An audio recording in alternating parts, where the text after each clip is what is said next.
Ketvirta diena. Ir šiandien viskas apie maistą.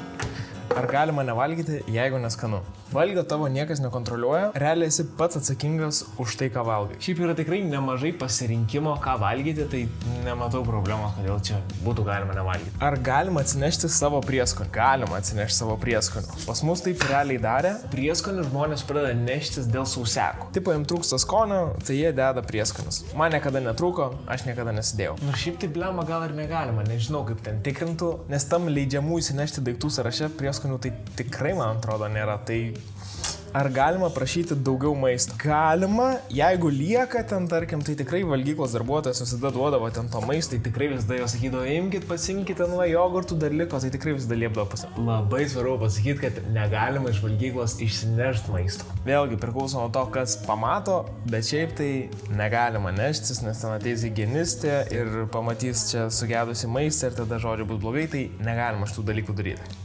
Nežinau, kas yra senaties terminas, bet Kaip senas vilkas galiu jums parodyti, ko aš parsineždavau iš valgyklos. Gaila, tik nerandu įrodymų, kur parsinešiau 6 bananus per vieną vakarą. Tai kai tiek daug sportuoji ir tiek daug judi, tau to maisto tikrai norisi labai daug ir ypač kai vakarienę pavalgai ten kokią 5 ar 6 valandą, kitas tavo maistas laukia tik tai ryte. Nu ką, arbūzas supjaustytas, baigėsi laikas, iki rytojaus.